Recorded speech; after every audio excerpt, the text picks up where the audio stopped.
Hello. Hello. Welcome Welcome to episode 31 to episode 31 of the Spy Squadron podcast. of the Spice Squadron podcast. That's us. I am your host, Reese Babb, for the evening. Here's your Reese Babb for the evening. Just the evening. I won't be here next week. That's where Keith David's coming in. He doesn't get sick again. He's not. If he doesn't get sick. No, he only delivers things to us and manages the company finance. He's Very not good. an on-camera No, talent. he's an incredible. He's busy. He's busy filming.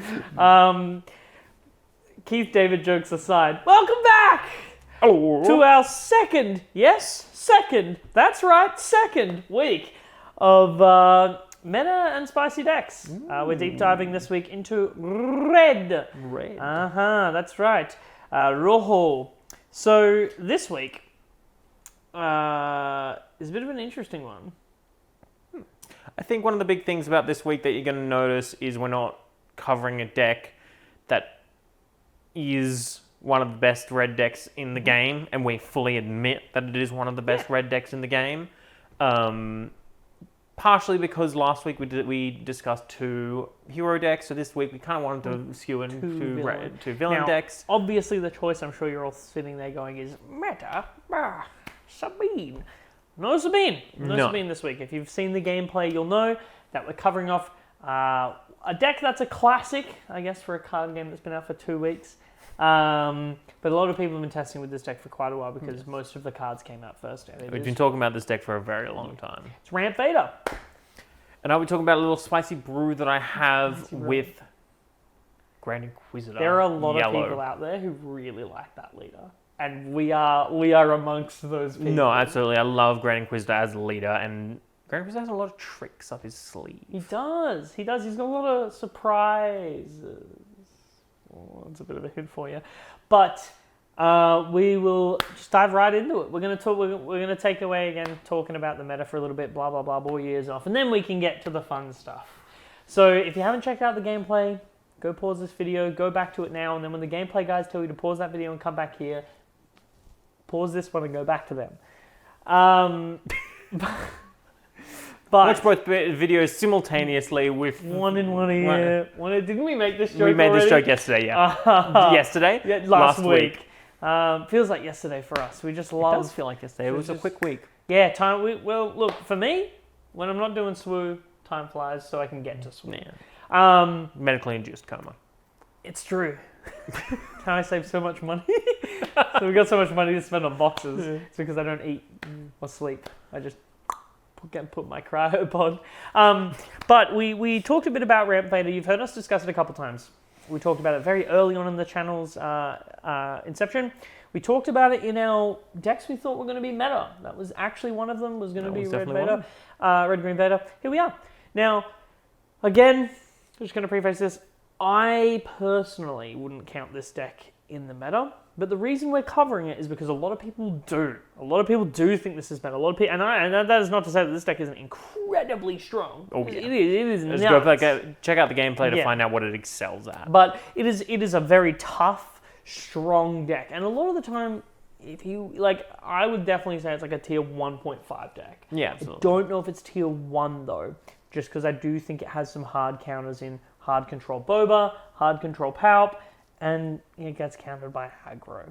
Which again, as we know, those are the metas. Yeah. So naturally that gets beaten out. Sure, it beats everything else, but it just falls short. But that's not to say that this is an incredibly powerful deck and a really good budget option for those of you out there who want to build a deck. Because if you bought the Vader starter deck, you don't need to even run the legendaries in this build.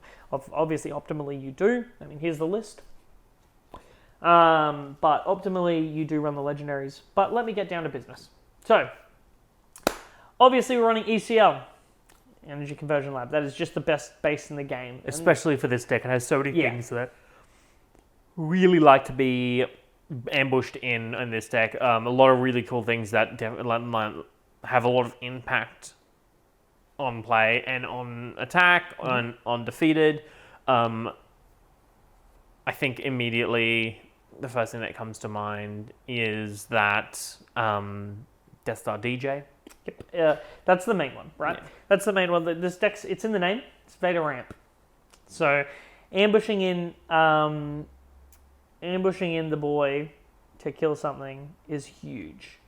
And then of course you've got Seven Sisters. You've got not Palpatine's Ruthless Raiders.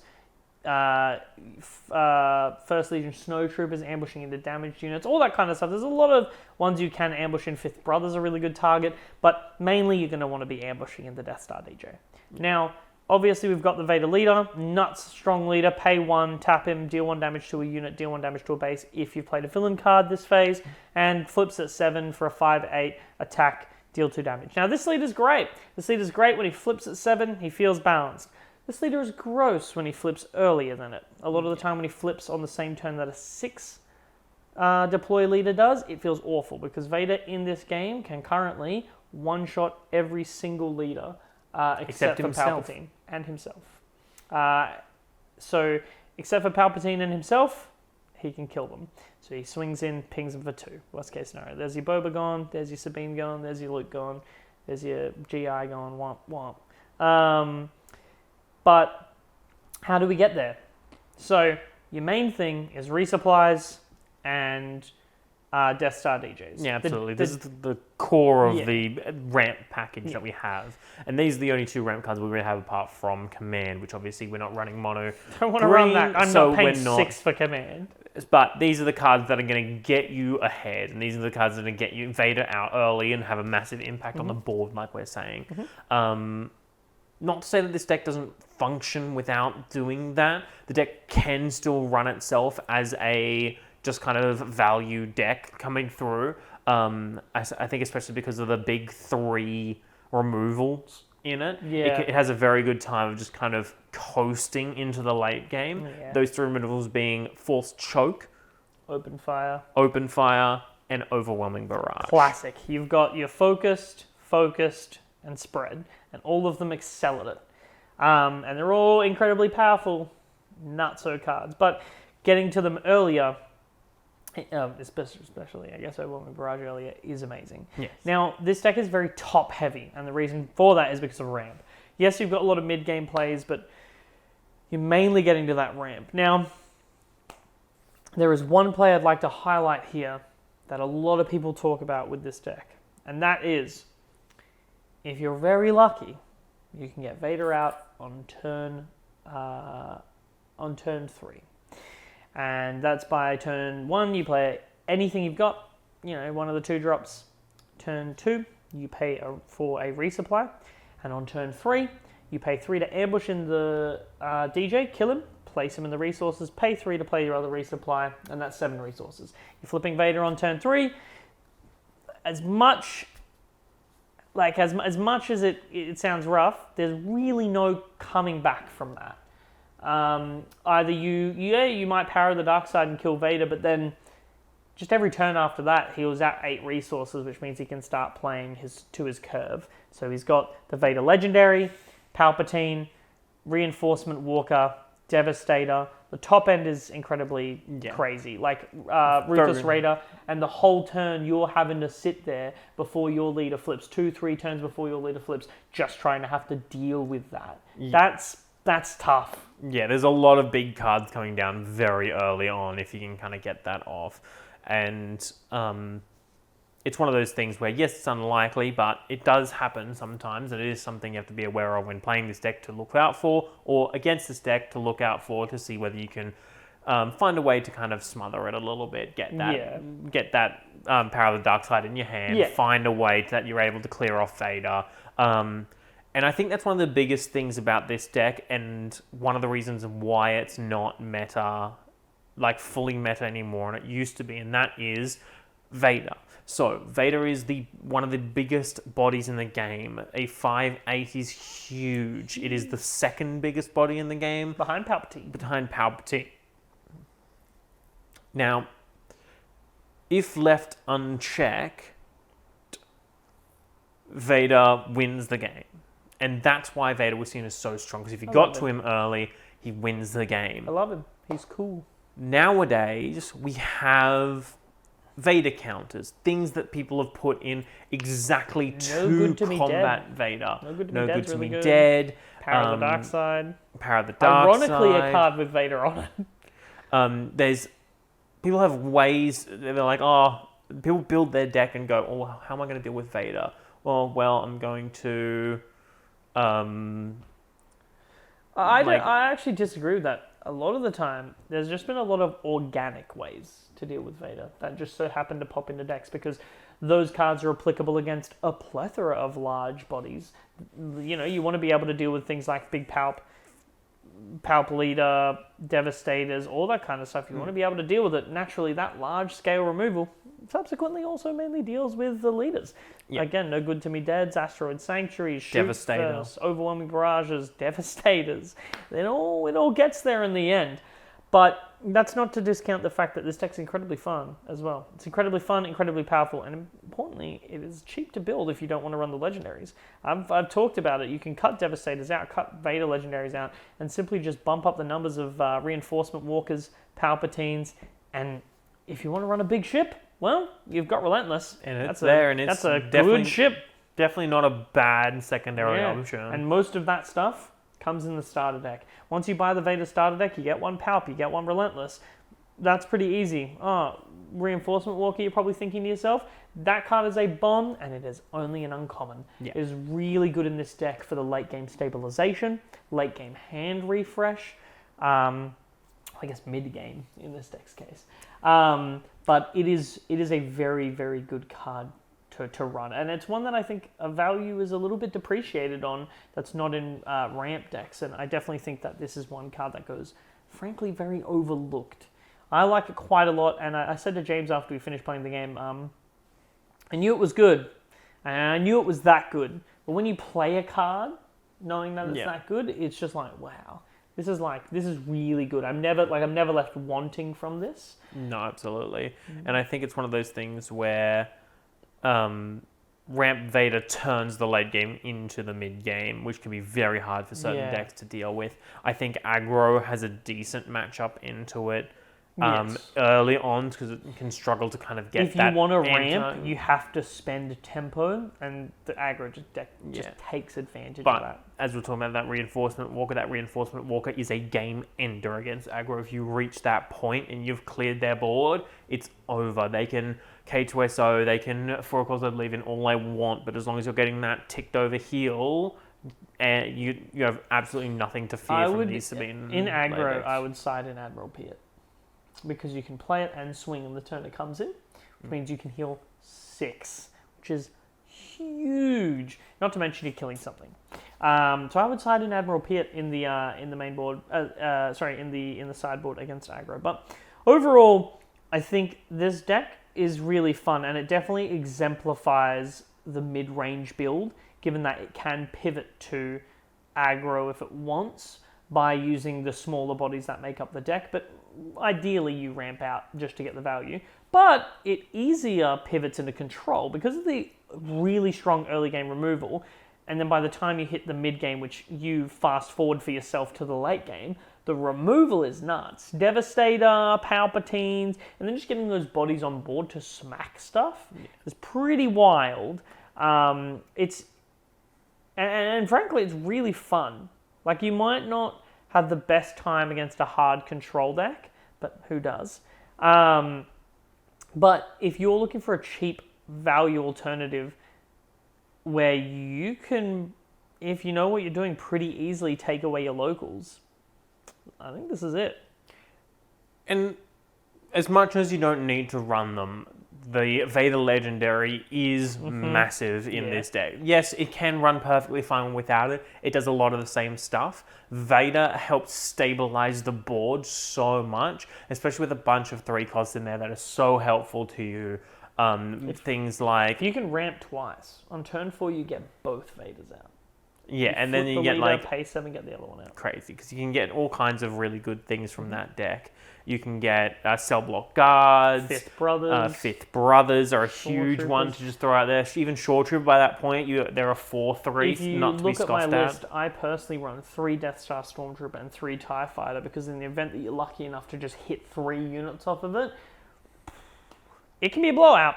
Definitely be a blowout. It's pretty solid. Yeah, absolutely. And I think that's one of the things that, like, Ramp Vader has just a lot of different tools against a lot of different matchups. Yeah, it's very versatile. And I think that is one of the reasons why it's seen so highly as a grand deck. And it's one of those things where, when piloted well, it is very hard to deal with. It is very, like, you feel like you just can't stick anything on the board. You get overwhelming barrage. You know, play this, open fire that. Wow, okay. And they might only have 1 or 2 units, but the problem is those units are like a 6-9 or a 10-10 or a 5-7 or a 6-6. It's just you sit there and you're like, how do I deal with this? Like, even if I get the removal out, he's got 9 resources. He's just going to play something else. Like, it is rough. And the ping, I've talked about it a lot, but Vader's ability is actually ridiculous. Getting rid of shields, getting rid of, like, the fact that he gets rid of shields and then can create openings and breakpoints for stats is ridiculous. Being able to ping a 2-2, or, you know, being able to ping a 2-3, and then you can swing it with your 2-3 to trade with it, is really good in a matchup against the Grand Inquisitor. There was a play, if you go watch the gameplay, where James played a First Legion Snowtrooper and was like, went to untap it with the Grand Inquisitor and went, hold on, you can just kill it if I do that. Yeah, it's one of those things where, as much as we like playing these decks, there is a certain counters to them, and I've played it pretty much very well into that. And it's one of those things where that ping can just shut off so many different things, especially against Grand Inquisitor, but also against a lot of other decks as well. Luke's shields. Yeah, it's one of those things where, like, those starter decks are built that way for a reason. Luke gets lots of really annoying shields. Vader is the perfect thing to ping them off. To get rid of them, yeah. So getting rid of Luke's shields is really good. Just dealing damage to units for breakpoint trades is really good. And then just burning your opponent. Just getting the extra couple damage in here or there. We know it's good in Sabine. Good in Vader too. Yeah, absolutely. And one of the things I want to talk about closing out a game, and I know, like, this deck doesn't really worry too much about closing out a game, but Ruthless Raider is a huge part of being able to close out games. There's so many games that have won off the back of Ruthless Raider Just extra that I've 2 seen. damage. And it's the 4 damage, right? Well, you're right. It's that threat of, like, oh, you kill me and I deal 2 more, or you don't kill me and I deal swing 4. Yeah, it's the K2SO theory, right? Like, yeah, it's easy. It's better to get him out of here early, but he's also a lot harder to deal with in K2SO with that 4/6 body. Yes, true. And I think the big thing is, with comparatively to K2SO in most cases, K2 is better because he comes down earlier and everything like that. But if you've ramped, a lot of the time they're coming out at the same time. The 4/6 in space is better than a 4/4 on the ground. Absolutely. So I think, honestly, that sums it up. Vader's pretty simple to talk about because he's just got that value. He's got that value. He's cheap and effective. Again, if just winding it back quickly for you, if you don't have access to the legendaries and you want to build this deck, take out the Devastators, put in Relentless. Take out the Vader legendaries, put in another Palpatine, put in another Reinforcement Walker, and then bump up one of the other 2 ofs. Maybe a 7th Sister, bump her up to 3. Something like that. That's what I would do to just change out this deck if you are concerned about, you know, I really want to build this, I just don't have access to the legendaries. And I assure you that this deck won't be any less powerful if you do that. Obviously, the legendaries are insane, and they're great, and if you've got them, run them. But if you're a budget player, that's a really good way to get a really strong deck. Yeah. Now, we've talked about a meta deck. We all know about Vader. Can we please talk about the Grand Inquisitor? Because we've talked about him a lot on this channel, but we still have so much to say. I do have a lot to say about the Grand Inquisitor. I love the Grand Inquisitor a lot. I think he's a fantastic leader that is only going to get better and better as we see more things popping up. Every unit that has a when attack that's in red, and any of the colours he pairs well with, spoiler alert, it's all of them, he gets better. Yeah, absolutely. With every shielded unit, he gets better. Now, I'm a big fan of the Grand Inquisitor personally because I think he has some really interesting sequencing, but mainly, once again, I am a huge fan of the character. I think he is so cool, and I think that they've done like a really cool take on the character with this leader, and I think it's fun to play, fun to flip him, and fun to play against him. And in this iteration, James has gone with yellow. Yes, I've gone with yellow because, and I understand if you've watched the gameplay, you might not have seen a lot of these tricks come to the forefront. Unfortunately, versing that kind of removal-heavy deck is one of Grand Inquisitor's biggest downfalls. If their removal is focused on your board and consistent, it's very hard for you to set up these kind of plays that you can set up. But a lot of the time, if someone's focusing a little bit too much on your base, doing not really paying attention to what you're playing as much, you can really get away with a lot in this deck. And I think that starts with... I mean, you did in the second game. You nearly ran me over. There was there was a little while there where it was not looking good. So Grand Inquisitor, even if you are prepared for it, you can just take it away. Yeah, and especially this yellow deck is one of the hardest things to... easiest things to underestimate. I think this deck can really just show up and just be like, "Hey, you're dead." And you're like, whoa, Whoa, I was ramping. I just tapped 6 and played Luke and killed one of your guys. It's like, yeah, and then but you forgot that I had 2 other guys and I did 12 damage with them. Yeah, because I tapped him 3 or 4 times and then just smack your face for a bunch of damage. And I think that's one of the really cool things about this deck. And we're going to start with one of the key pieces of this deck, and something that Reese has learned for a very long time to remove on sight against this deck, because it is so dangerous, and that is Fifth Brother. He's just so good. He's so good. He's already good in every red villain deck, and he is taken to a new level in the Grand Inquisitor. Like, he's clearly an Inquisitor. It's very obvious he was built for the deck. We all run him in other decks. If you try to tell me that Fifth Brother isn't at its peak and strongest in Grand Inquisitor, you're wrong. Absolutely. And it's one of those things where Reese knows how to play around it, so you won't save those open fires and force chokes for it. But it's one of those cards that is huge for the deck. It makes the deck. It makes it so interesting. It has so many plays with it, all because of that ability to give it raid instead of grit, right? So essentially has grit, but it's raid instead. I've been dealt like 10 damage by Fifth Brother one too many times for me to sit against a Grand Inquisitor now and just be like, well, never going to resource of open fire, because I just need to have it. And with a lot of decks such as like Sabine and stuff, kind of ignoring units at the moment, and especially if you're playing like someone who's picked up the deck recently, is like aggro, face. If they ignore those units, Grand Inquisitor, I think, is probably one of the only decks that will outrace a Sabine. If left alone. It's because of the explosive damage. Sabine can consistently deal, like 5-6 damage, ramping up, but all the Grand Inquisitor needs to do is deal 10 damage 3 times, and he can do that in 1 turn easily. Fifth Brother, swing, and then you can Seventh Sister, swing, kill this, buy me some time. But all the while you're doing that, they've just taken 6 damage. If it's the turn the GI flips, they've taken 12 damage, and you've killed 3 things on their board. Yeah. You ain't coming back from that, pal. Yeah, it's one of those things where it's just like it's such a huge turn.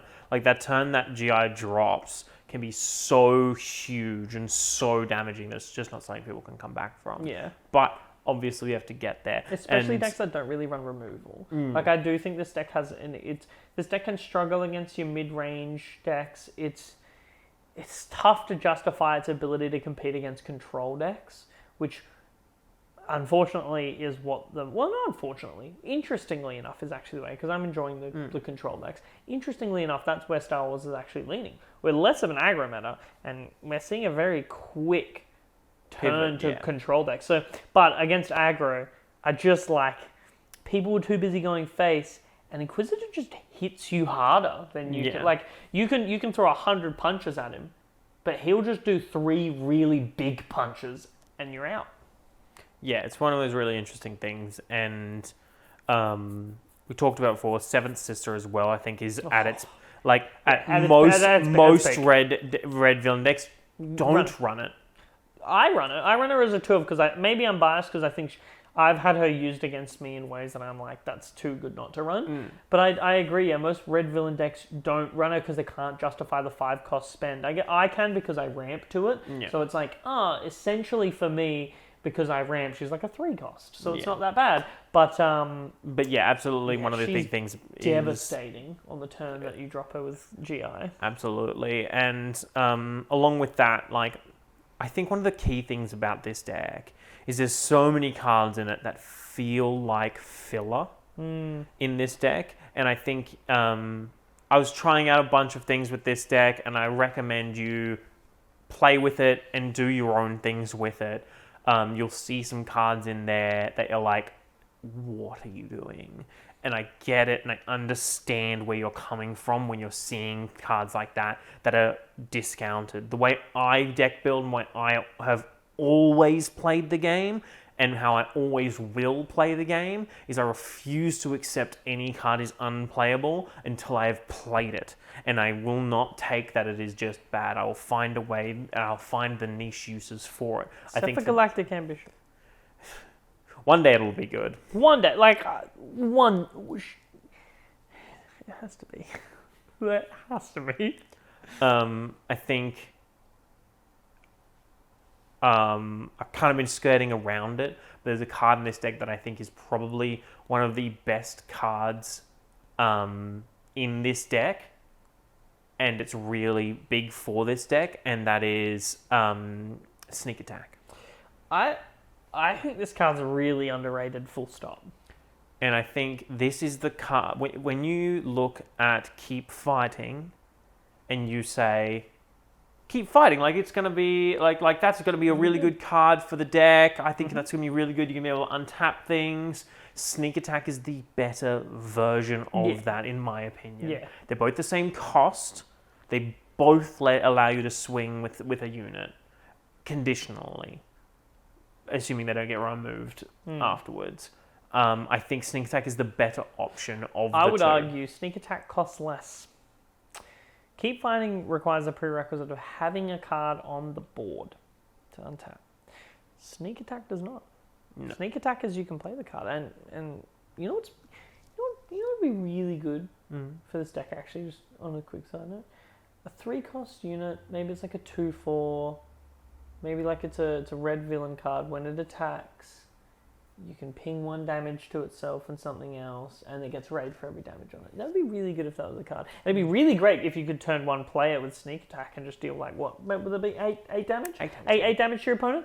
Yeah, I think that would be great. I know it would be Sabine's wet dream to deal 8 damage on turn 1, but if only there was a card like that.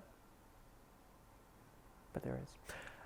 At the end of the day, and that is one of the plays that people understand they get for this deck. It's turn 1, Sneak Attack into Fifth Brother, swing, ping himself, swing for 3, tap Grand Inquisitor, deal 2 damage, untap him, swing for 5, and then he's dead. That's great. Right? It's 8 damage to the base. It is very strong. It's very good. But it is not the only use for Sneak Attack. Oh, no.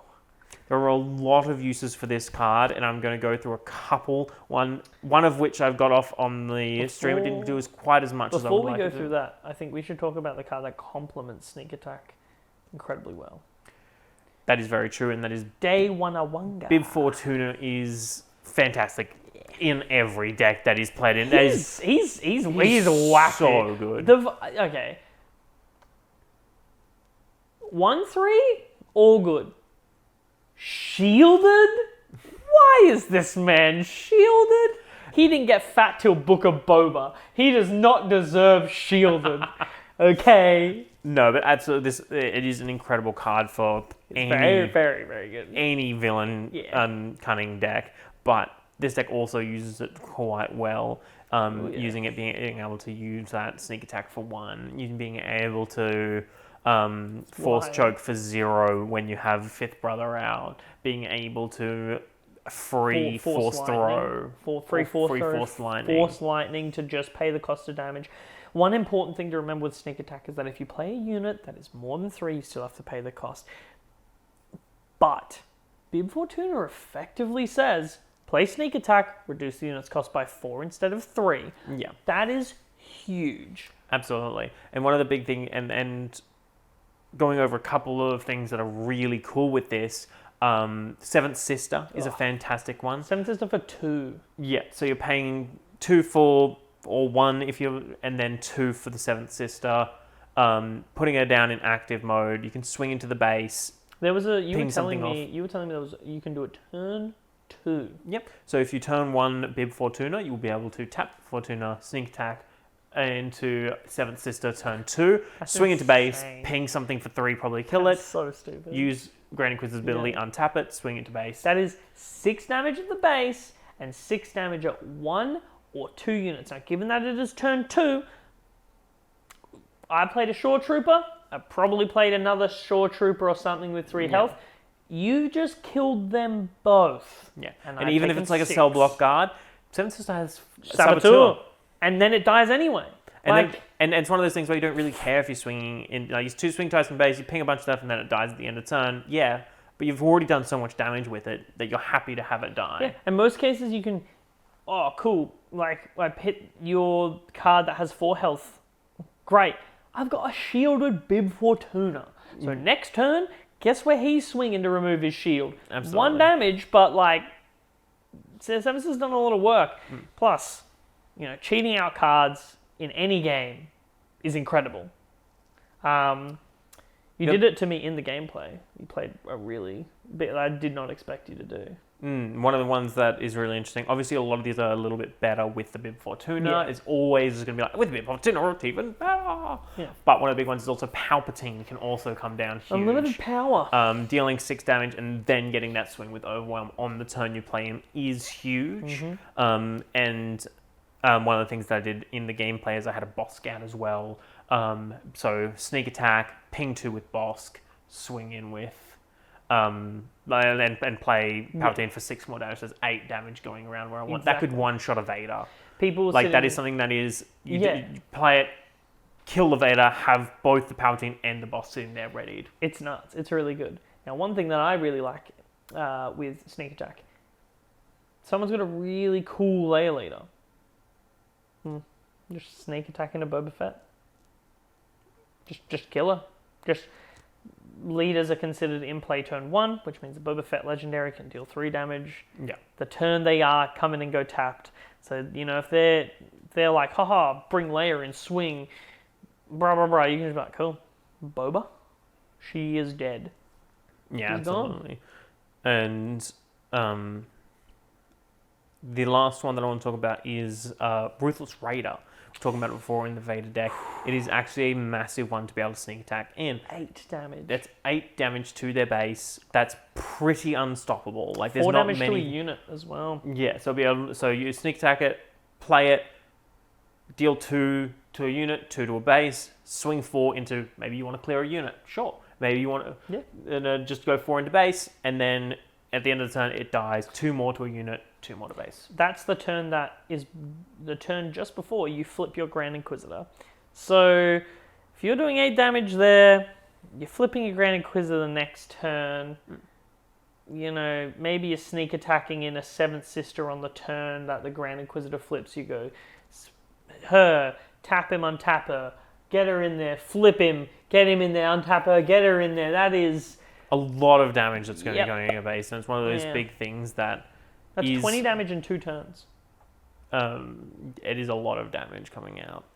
One of the things I was trying with this deck, I think there's better ways to go about it. I think I will try that kind of putting in keep fightings. I think paying 1 for it suddenly becomes a little bit different when you have that Bib Fortuna out.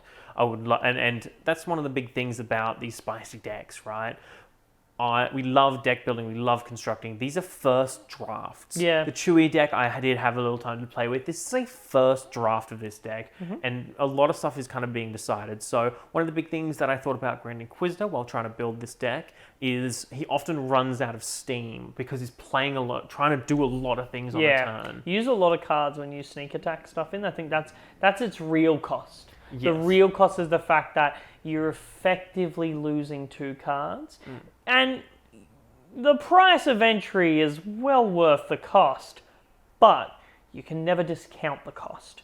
So it's important to remember that, yes, whilst I'm dealing 11 damage or 12 damage, I am losing 2 cards in hand. But, which is why I ran 3 mission briefings. I didn't see them in the gameplays, but that's fine. Sometimes you play games and you don't see those sorts of things.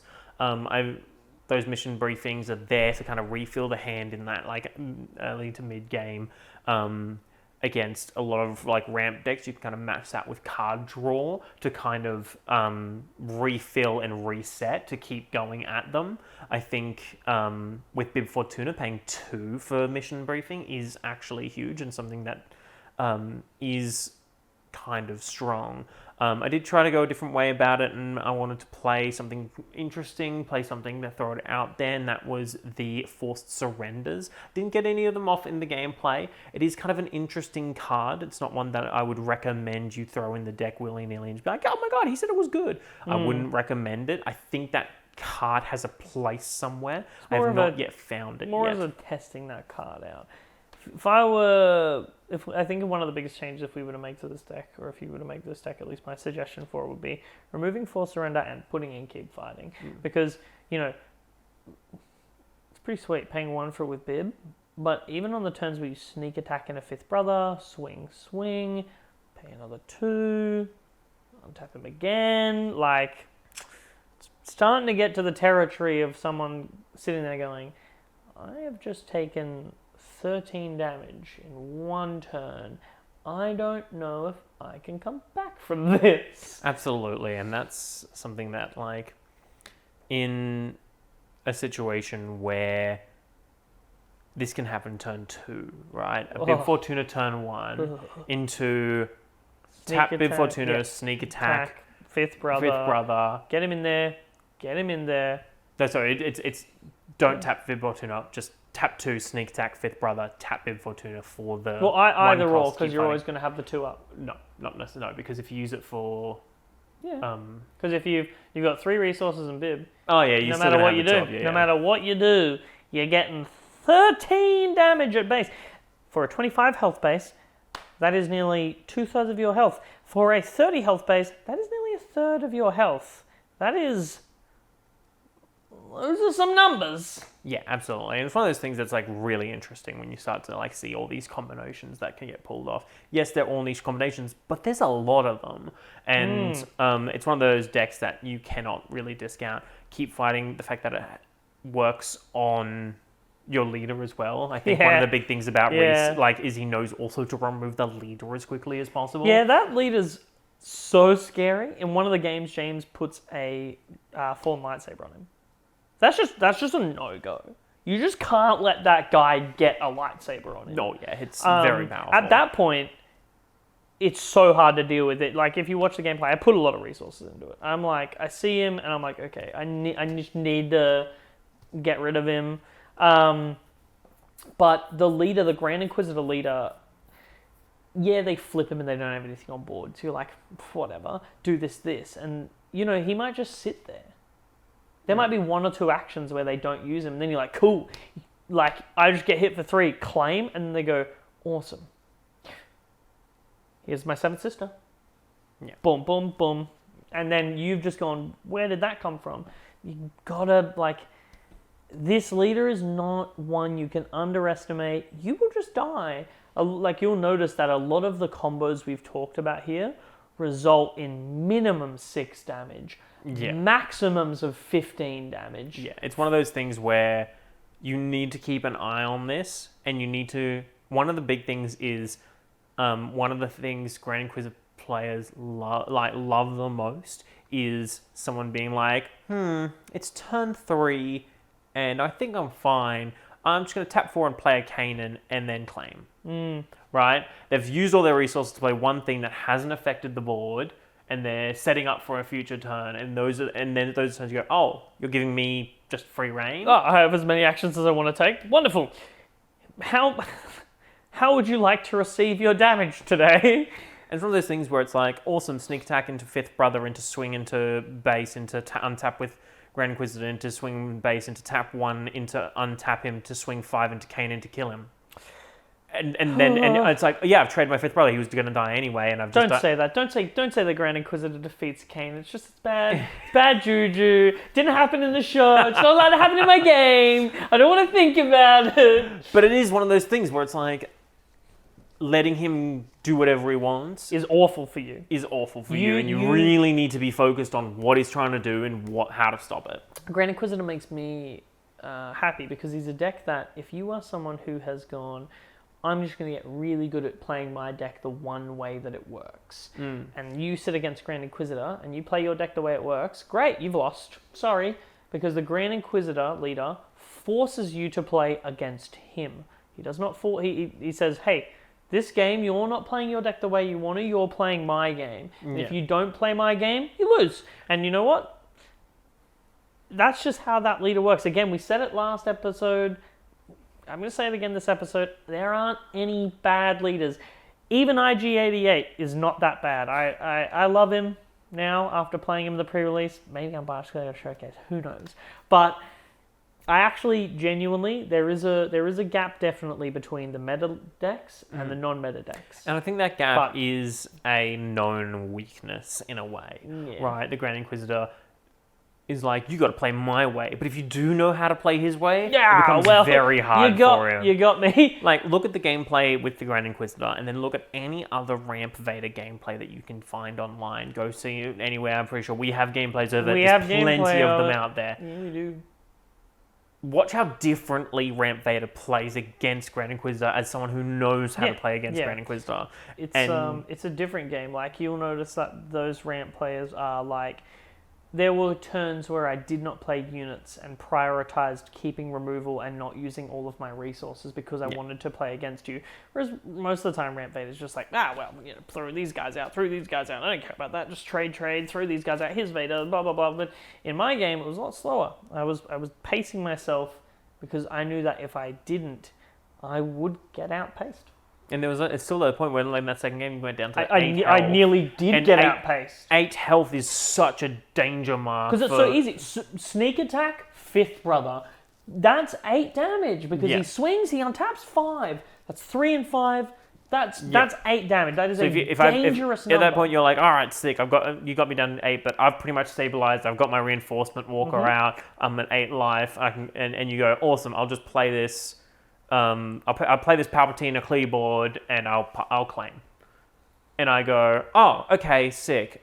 Sneak attack, 5th brother, swing into base, untap him, swing into base, I win. You know, in worst case scenario, keep fighting, GG. Like, it's tenuous. Once you get to 10 health against this leader, I think you really need to be watching what you are doing. Don't be afraid to just sit there and go, pass. At a certain point, you need to play reactively. And for me, I'm a very reactive player. So I do have a leg up against decks like this. But I guess one of the big reasons is we have tested GI a lot. Like, in the background, I've played him a lot. James has played him a lot more than I have. So it's a leader that, suffice to say, we both really like.